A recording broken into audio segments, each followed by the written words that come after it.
A paz, meu querido. Estamos aqui meditando no capítulo 15 de Mateus, este evangelho que nos anuncia Cristo como o Rei, que de fato Ele é o nosso Rei e sacerdote. Que você possa continuar meditando todos os dias nesta palavra, porque ela é bússola para as nossas vidas. É ela que nos revela sobre Jesus.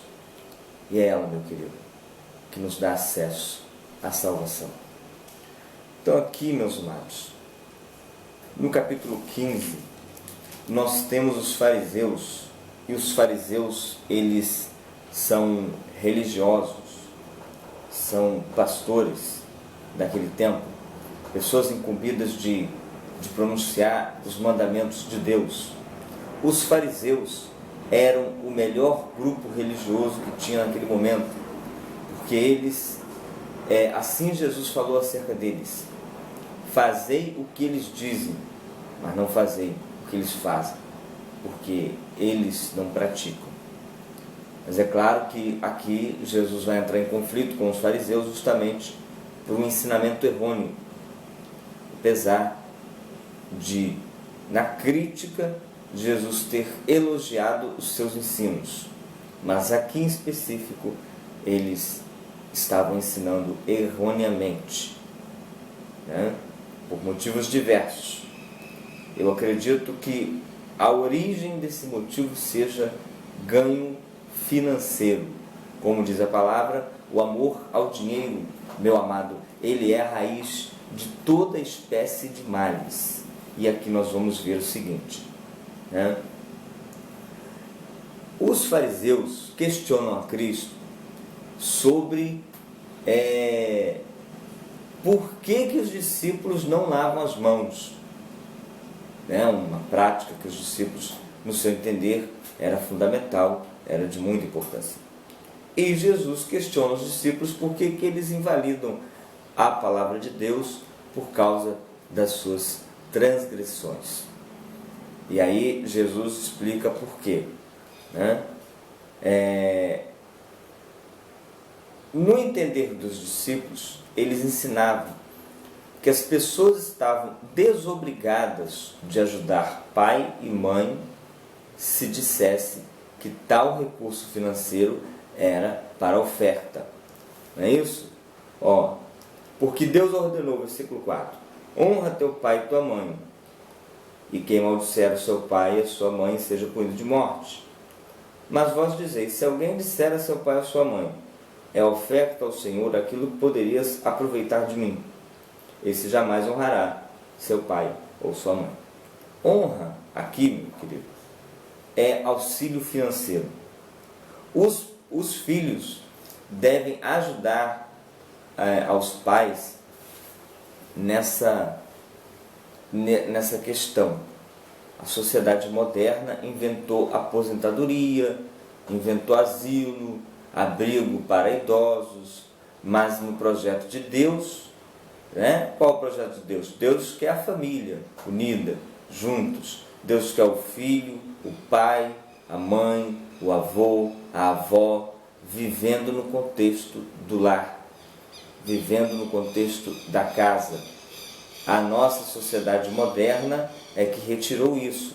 Quem é que dava aposentadoria aos pais? Os filhos. Quem é que tratava dos pais quando eles ficavam velhos? Os filhos.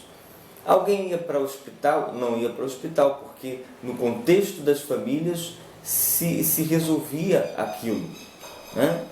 Nós precisamos restaurar a primazia do lar, da casa, como lugar de cura, de ensino, de vida, né? Não podemos deixar que o Estado assuma todas as responsabilidades que nós devemos assumir. Então, quem é que deve sustentar os pais na velhice? Os filhos. São eles que devem sustentar, mediante a palavra. E isso estava sendo invalidado, né? Num momento que não tinha aposentadoria, não tinha abrigo para idosos, mas os fariseus ainda assim queriam aquela oferta. Eles queriam aquela oferta. Não queriam que aquele dinheiro fosse usado para ajudar pai e mãe. E Jesus ainda fala mais: este povo me honra com os lábios, mas seu coração está longe de mim. Em vão me adoram, ensinando doutrinas que são preceitos de homens.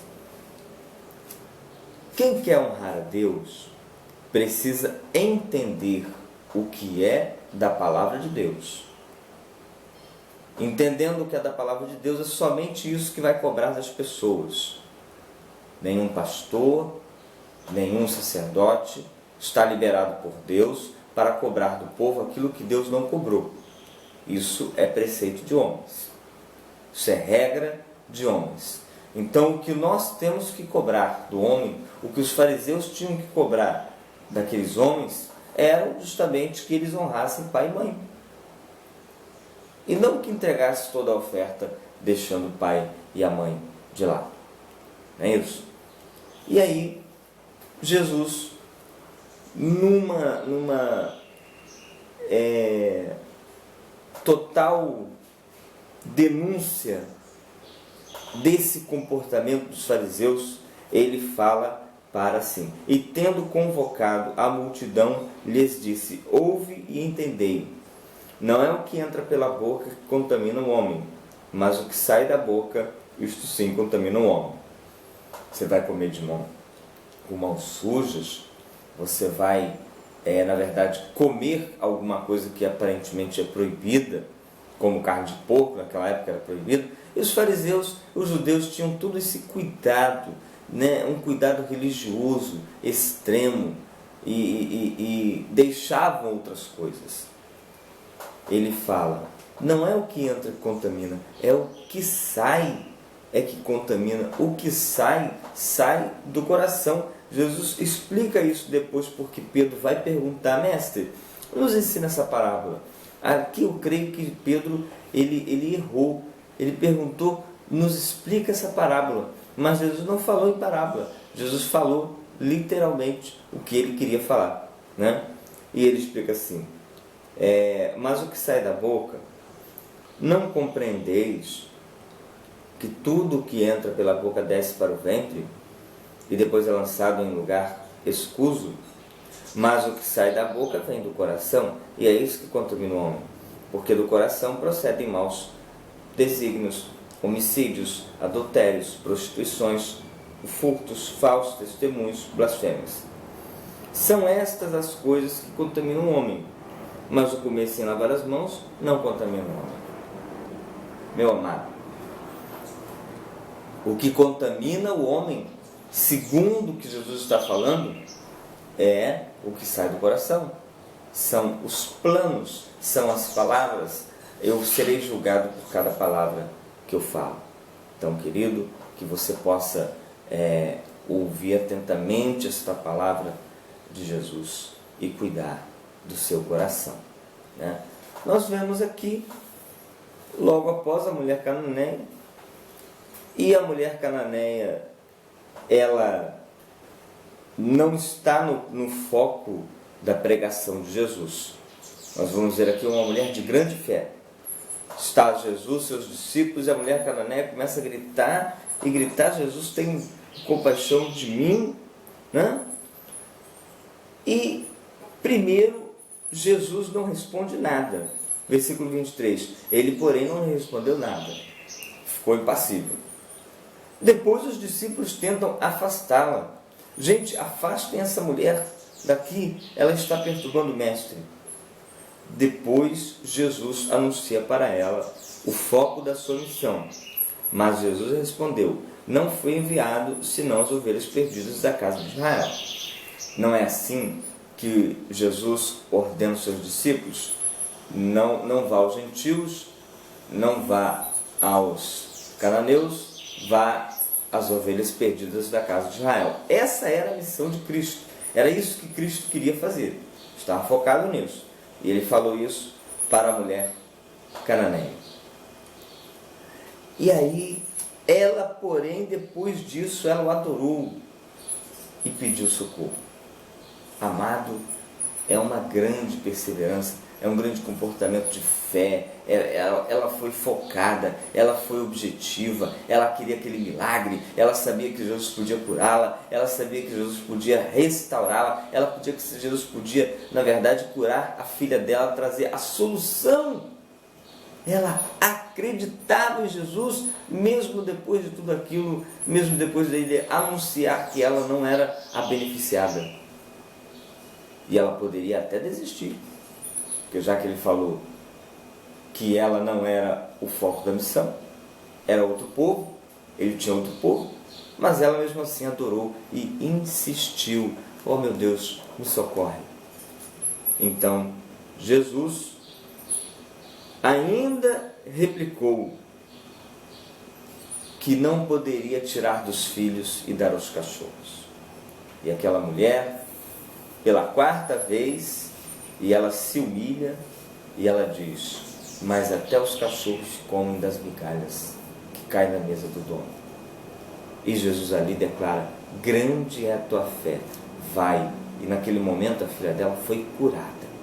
Meus amados, nós precisamos nos humilhar para Deus, como essa mulher. Nós precisamos nos prostrar diante de Deus, porque Ele tem a solução para nossas vidas. Ele é a única solução para nós.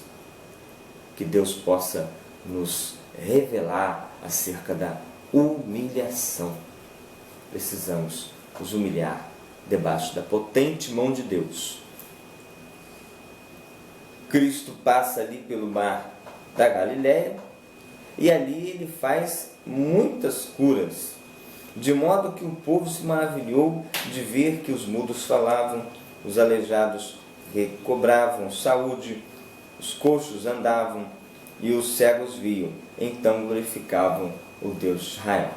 Era um ministério poderoso, era um homem de muitos sinais, Cristo, o Filho de Deus.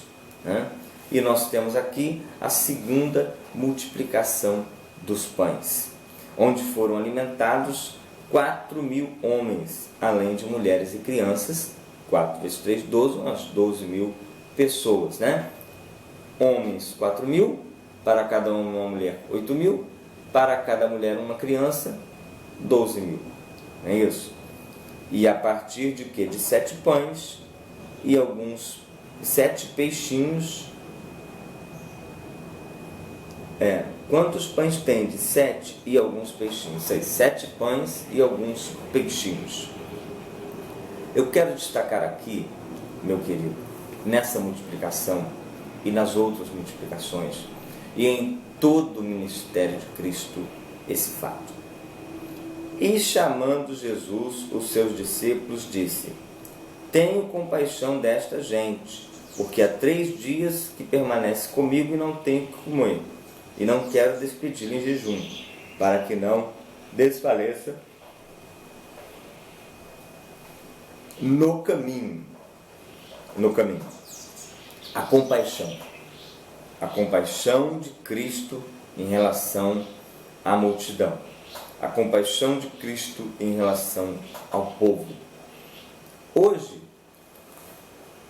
a gente observa que facilmente líderes de toda espécie, prefeitos, vereadores, pastores e outras pessoas, há uma facilidade, isso não só os líderes, mas as pessoas em geral, de ver a multidão, de ver o necessitado, de ver o oprimido e não ter compaixão, não ter íntima compaixão, mas de ter, na verdade, aversão, de olhar com menosprezo, de olhar como pode essas pessoas não se esforçam, essas pessoas não têm coragem de lutar pela própria vida, não têm coragem disso, daquilo, não se esforçam, não querem, não vão.